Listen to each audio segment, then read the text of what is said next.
और जैसा कि मकबूजा कश्मीर में आपको पता है कि सिक्योरिटी के सख्त इंतजाम होते हैं और वो मौका नहीं देखा जाता, वो चाहे अली गिलानी साहब का जनाजा ही क्यों ना हो, वहाँ पे भी इसी तरह के इंतजाम किए जाते हैं जैसे यहाँ पे आज किए गए हैं।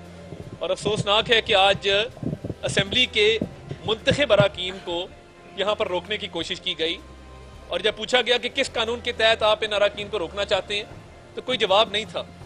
यानी अब कानून फॉलो करना इस मुल्क में वो एक ऐप बन गया है और कानून नाफिज करने वाले इदारों को भी नहीं पता कि हम कौन सा कानून नाफिज करने जा रहे हैं या नहीं नाफिज करने जा रहे हैं। ये एक्ट और ओमिशन जो है ये अजीब मंतक है और असम्बली के मेम्बरान का इस्तेहकाक जो है वो मजरूह किया जाता है जानते बूझते हुए कि इसके खिलाफ कानून साजी भी की जा चुकी है। बहरहाल कतई नज़र इस बात से इमरान नियाजी साहब की सल्तनत में आज FIA का एक केस था जिसमें शहबाज शरीफ साहब और हमजा शहबाज शरीफ साहब पेश हुए अदालत के रूबरू और ये वो केस है जिसमें मियाँ शहबाज शरीफ साहब 7 माह कैद काट आए हैं और हमजा शहबाज शरीफ साहब लगभग 2 साल कोट लखपत जेल के अंदर कैद रहे हैं। ये नैब की तरफ से 58 वॉल्यूम्स का रेफरेंस दायर होना और उस 58 वॉल्यूम्स के रेफरेंस का ट्रायल चलना और एक धेले का सबूत ना दे पाना और उसके बाद इमरान नियाजी साहब को खुश करने के लिए FIA की तरफ से उन्हीं इल्जामात पर एक केस बना देना, मैं समझता हूँ ये अफसोसनाक भी है और ये शर्मनाक भी है। और ये FIA की इंक्वायरी उस वक्त शुरू की गई जब हमजा शहबाज शरीफ भी कोट लखपत में कैदोबंद की सऊकतें बर्दाश्त कर रहे थे और शहबाज शरीफ साहब भी कैदोबंद की सऊकतें बर्दाश्त कर रहे थे कोट लखपत जेल के अंदर। तो ये FIA की टीम जिसको doctor Rizwan director Punjab head करते हैं, इन्होंने जेल का विजिट किया और एक सवालनामा हमजा शहबाज शरीफ साहब को भी दिया और उसके साथ साथ शहबाज शरीफ साहब को भी वो सवालनामा मुहैया किया गया। अब सवाल ये पैदा होता है कि अगर गिरफ्तारी मकसूद थी तो गिरफ्तार उस वक्त क्यों ना किया गया कि जब आप जेल की यात्रा पर गए थे और सवालनामा बाकायदा मुहैया करके आए थे और वहां पे सवालों जवाब किए थे। मैं ये समझने से कासिर हूं कि ये उस वक्त गिरफ्तारी क्यों अमल में नहीं लाई गई या उस वक्त गिरफ्तारी के ख्वाहिश का इजहार क्यों नहीं किया गया। और जब दोनों साहिबान हमजा शहबाज शरीफ और मियाँ शहबाज शरीफ बेल पर रिहा होते हैं तो FIA को ख्याल आता है कि इनकी गिरफ्तारी हमें मकसूद है एक ऐसे केस में जिसमें नैब अक्टूबर 2018 से इंक्वायरी कर रही है, एक ऐसा केस जिसमें हमजा शहबाज शरीफ और शहबाज शरीफ साहब दोनों 7 माह शहबाज शरीफ साहब और 2 साल हमजा शहबाज जेल काट आए हैं। FIA की तरफ से चीनी माफिया को कुछ नहीं कहा जाता, FIA की तरफ से बड़े बड़े स्कैंडल आते हैं, हुकूमती वज़रा के, मशीरों के, इमरान खान साहब के खुद अरबों रुपए के स्कैंडल, उस पर कोई नोटिस नहीं लिया जाता। मगर 2 कायदे हिज़्ब इख्तिलाफ कौमी असेंबली और कायदे हिज़्ब इख्तिलाफ पंजाब, क्योंकि ये इमरान खान साहब को खटकते हैं और इमरान खान साहब चाहते हैं कि अपोजिशन को मजीद दीवार के साथ लगाया जाए, तो ये इस तरह के झूठे केस बना दिए जाते हैं। हाई कोर्ट में नैब कहती है कि जी करप्शन का इल्जाम नहीं है, आप कोई कमीशन, किकबैक, कोई करप्शन आज तक साबित नहीं कर सके 3 साल गुजर जाने के बावजूद।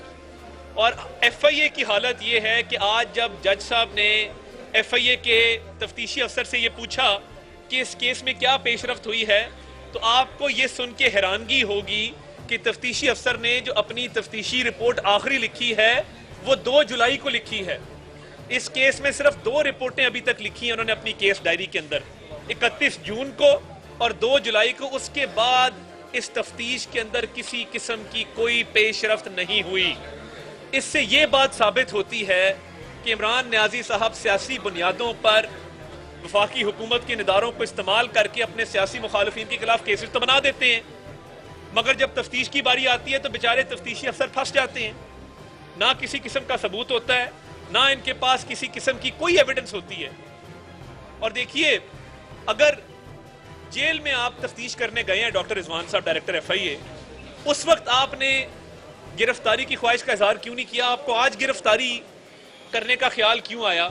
और ये बेल का केस था जिसमें आज हम पेश हुए, तो मैं समझता हूँ ये FIA के इदारे को जिस तरह बदतरीन तरीके से इस्तेमाल किया जा रहा है सियासी मुखालफिन के खिलाफ, ये काबिल मजम्मत है। या तो बताएं हमारा कसूर क्या है, यानी कौम के अरबों रुपए बचाना, वो चाहे बिजली के मंसूबे हों।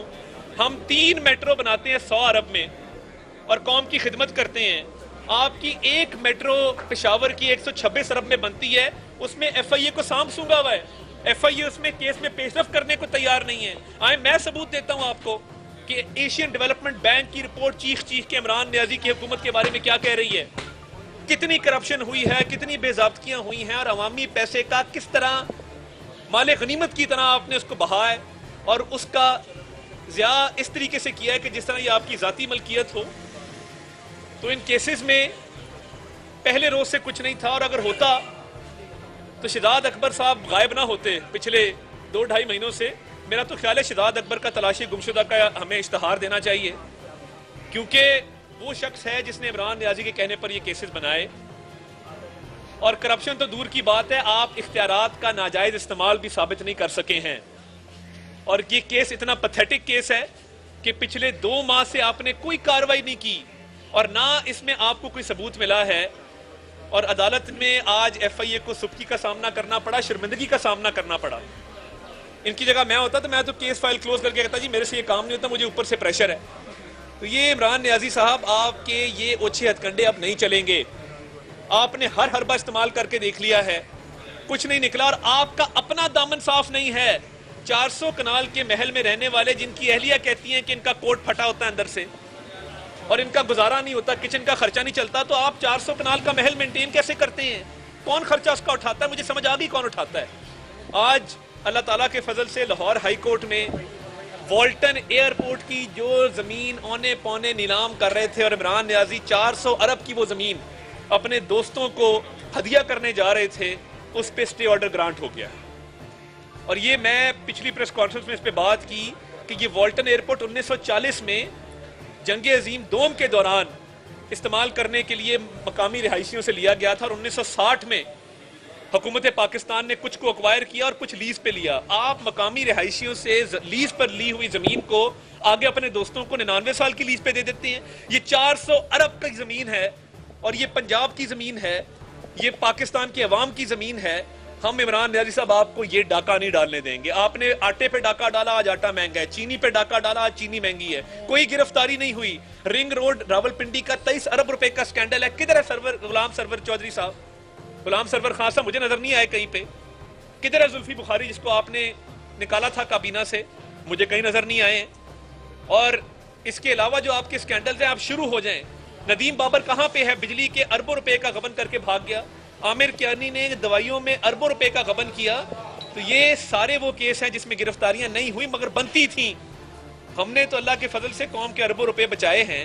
तो ये जो आप अरबों रुपए के स्कैंडल्स पे डाका डाल रहे हैं, और ये बराह रास्त इमरान नियाजी इस मुल्क के सबसे बड़े कब्जा माफिया का सरगना है। ये जखीरा अंदोजी करके अशियाए खुर्दो नोश की किल्लत पैदा करने के माफिया का सरगना है। इसकी नाक के नीचे ये डाके डलते हैं और गरीब अवाम पिसते हैं, जिनकी अशियाए खुर्दोनोश भी महंगी होती हैं, बिजली भी महंगी होती है, गैस भी महंगी होती है और पेट्रोल भी महंगा होता है। और बातें सुने, गाड़ियों की रिकॉर्ड सेल होगी। आपने कभी किसी को गाड़ी खाते देखा है? रोटी महंगी है, गाड़ी सस्ती है, यही फर्क है। आपने इस मुल्क में गरीब और अमीर के फर्क को इतना ज्यादा कर दिया कि गरीब गरीब से गरीबतर होता जा रहा है और अमीर अमीर से अमीरतर होता जा रहा है। तो ये शहबाज शरीफ साहब पे आपने अभी हाल ही में 45 लाख के फुल बूटों का जो केस बनाया था, उसका अंजाम भी हमें पता है। उसमें से क्या निकलेगा? अगर खुदा ना खास्ता किसी किस्म की बेजाब्ती भी होती तो आपके तर्जुमान गला फाड़ फाड़ के प्रेस कॉन्फ्रेंसेस कर रहे होते। मगर अल्लाह ताला के फजल से हमारा दामन साफ है। हमने खून पसीना दे के मियां नवाज शरीफ की क़यादत में इस मुल्क को कौम की खिदमत की और अरबों रुपया बचाया है। आपको नैब कोर्ट में भी सुख्ती का सामना करना पड़ा। हाई कोर्ट के फुल बेंच ने कहा कि शहबाज शरीफ के खिलाफ करप्शन का इल्जाम नहीं है। हाई कोर्ट की फुल बेंच का फैसला है। गंदा नाला केस में हाई कोर्ट ने कहा कि शहबाज शरीफ के खिलाफ इल्जाम नहीं है। आशियाना केस में हाई कोर्ट ने कहा शहबाज शरीफ के खिलाफ इल्जाम नहीं है। और चीफ जस्टिस पाकिस्तान आसिफ सईद खोसा ने कहा कि शहबाज शरीफ का किरदार एक अच्छे बच्चे का है। हमने कौम के अरबों रुपए बचाए और आप इस तरह के झूठे केस लेके आ जाते हैं। ये केसेस आपके खिलाफ बनेंगे अरबों रुपए के। और ये आपको इंशाल्लाह हर मौके पर सुर्खी का सामना होगा, वो नैब कोर्ट हो, वो हाई कोर्ट हो, वो सुप्रीम कोर्ट हो, या वो FIA की अदालत हो। तो मैं FIA को कहना चाहता हूँ कि आप में अगर इतनी सी भी शर्म होती तो आप इन केसेस से बाज आ जाते और सियासी दबाव का शिकार ना होते और मेरिट पर उनको गिरफ्तार करते, जिनकी वजह से आज चीनी महंगी, उनको तो आपने NRO दे दिया। तो हम इंशाल्लाह कानूनी तौर पे पूरी अपनी जंग लड़ेंगे और अल्लाह ताला के फजल से सुरखरू होंगे। बहुत शुक्रिया। बहुत शुक्रिया। मैं सिर्फ आपको ये बावर कराना चाहती हूँ कि इमरान खान साहब का जो ज़ाती हसद और बुग़्ज़ है शरीफ फैमिली के साथ, जब वो नैब के थ्रू ठंडा नहीं हो सका, जब नैब की फिल्म पिट गई आला अदालतों में और आला अदालतों ने एक के बाद एक वर्डिक्ट दिया हर मुस्लिम लीग नून के रहनुमा के बारे में कि इनके केसेस में पॉलिटिकल विक्टिमाइजेशन की जा रही है, इनको टारगेट किया जा रहा है। उसके बाद इमरान खान साहब ने FIA को जो है वो अपने मकसद के लिए इस्तेमाल किया और FIA के कारकर्दगी और FIA को कैसे इमरान खान इस्तेमाल करना चाहते थे और चाहते हैं, बशीर मेमन साहब इसके ऊपर ऑन रिकॉर्ड मौजूद हैं। DG FIA बता चुके हैं कि इमरान खान साहब FIA के थ्रू आर्टिकल 6 भी लगवाना चाहते थे मुस्लिम नून के रहनुमाओं के ऊपर और उन सब की जो है गिरफ्तारियां भी करवाना चाहते थे। और अब जब से शहबाज शरीफ साहब कराची से होके आए हैं और जब से PDM जो है उसने दोबारा लॉन्ग मार्च की और अपनी पॉलिटिकल एक्टिविटी की बात की है, उस वक्त से जो है वो आप देख लीजिए ऑन रिकॉर्ड है, वजीर दाखिला जो है वो खड़ा होकर खुद ऑपोजिशन रहनुमाओं को जो है वो अरेस्ट करने की धमकी देता है। वजीर इत्तलात जो तर्जुमान होता है हुकूमत का, वो बरमला वो शहबाज शरीफ साहब को जेल में जाने की धमकी देता है। उसके बाद कोई ये सोचे और ये पूछे कि इस मुल्क में कानून और आइन के मुताबिक फैसले होते हैं या करवाने की कोशिश की जाती है, मुकदमात बनवाते हैं। ये मुकदमात अपने सियासी मुखालफिन की जबान बंदी के लिए कराते हैं, उनको ये जेलों में भिजवाना चाहते हैं आने वाली इलेक्शन से पहले। ये प्लॉट वो बड़ी कैटेगोरिकली बता चुके हैं। और आज कोर्ट के अंदर जब जज साहब ने पूछा कि आपने क्या इंक्वायरी की, तो चार लाइनें जुलाई की तारीख की उन्होंने डायरी में लिखी है। उसके बाद कोई तहकीकात नहीं हुई, जिसके ऊपर यकीनन जज साहब जो है वो उन्होंने खफी का भी इज़हार किया और शायद डॉक्टर रिजवान साहब को खुद भी बुलाया है अगली पेशी के ऊपर। सो ये है वो हकीकत। और हमजा साहब ने कोर्ट के अंदर बाकायदा बताया कि जी मुझसे पूछने आए थे जब मैं जेल में था और सवालनामा दिया, हमने वो जमा कराया, उसके बाद से गायब है। अब जब पता चल जाता है कि एक केस जो है उसमें अदालत ने जमानत दे दी तो एक दूसरा केस बना के निकाल के ले आते हैं इमरान खान साहब। इससे इन केसेस बनाने से, शहबाज शरीफ के खिलाफ 45 लाख का बूटा बनाने से, उस्मान बुज़दार की 56 अरब 46 करोड़ रुपए की जो डाका उसने डाला है पंजाब के बजट के ऊपर, वो नहीं छुप पाएगा। इमरान खान साहब हमजा शहबाज के ऊपर झूठे केस बनाने से आपकी आटा चीनी चोरी नहीं छुप पाएगी। इमरान खान साहब पूरी शरीफ फैमिली के ऊपर एक ही केस में बार बार मुख्तलिफ अदालतों में वो केस ले जाने से आपका रिंग रोड नहीं छुप पाएगा। और मैं पूछना चाहती हूँ कि इमरान खान साहब ने ये जो मासूम बुज़दार बिठाया था हमारे सिर के ऊपर, उसने जो 56 अरब रुपए का डाका डाला है, जो ऑडिटर जनरल कह रहा है, और आप लोग तो इतने बड़े चोर हैं, खैरात और ज़कात तो खा ही रहे थे हुकूमत में आने से पहले, और आपके ये डाके जो हैं शहबाज शरीफ की जो है वो इस तरह पेशियों से नहीं छुप पाएंगे। मैं आपसे पूछना चाहती हूँ कि आपने जो कोरोना फंड खाया है हमारा, आप तो दवाइयाँ खा गए, उस पर शर्म नहीं आई, आपने हमारा कोरोना फंड खा लिया। वफाक में आपने अलहदा खाया। बुज़दार साहब ने कहा मैं पीछे क्यों रह जाऊँ। बुज़दार साहब ने 12 अरब रुपए का फंड खाया है कोरोना का। ये 12 पैसे नहीं है, ये 12 अरब रुपए है। और जो हमारा हक था, जो हमें ज़कात और खैरात मिली थी पूरी दुनिया से, आप वो भी खा गए। शहबाज शरीफ को 45 लाख रुपए के बूटे लगाने पे आप पूछेंगे, आपका क्या ख्याल है कि ये 12 करोड़ का डाका डालने का आपको नहीं पूछा जाएगा? आपको 56 अरब रुपए का जो ऑडिटर जनरल कह रहा है कि आपने डाका डाला, वो नहीं पूछा जाएगा? आपने कोरोना फंड के अंदर 3 अरब रुपए का डाका मारा, जो ऑडिटर जनरल कह रहे हैं वो नहीं पूछा जाएगा, ये सब पूछे जाएंगे। और हमारे जो मासूम बुजदार साहब है, सिर्फ 45 लाख रुपए का हेलीपैड बनवाया, क्या फर्क पड़ता है? 45 लाख का हेलीपैड अपने शाहाना जो है वो टूर के लिए बनवाना ज्यादा जो है वो अच्छी बात है। 45 लाख के मेट्रो पे बूटे बनवाना वो बहुत गलत बात है। सो ये जो आपका इंतकाम है ये पूरी दुनिया भी देख रही है, अदालतें भी देख रही है, और इंशाअल्लाह ताला जैसे पहले सुरखरू हुए हैं अब भी सुरखरू होंगे। YouTube पर गूगली न्यूज देखने के लिए youtube.com की सर्च बार में गूगली न्यूज टीवी टाइप करें। गूगली न्यूज के पेज पर सुर्ख रंग के सब्सक्रिप्शन वाले बटन पर क्लिक करना ना भूलिए। YouTube पेज पर अपलोड होने वाली वीडियोस से बाखबर रहने के लिए बेल आइकन पर क्लिक कीजिए। आपको हर नई वीडियो के बारे में नोटिफिकेशन मौसूल हो जाएगा।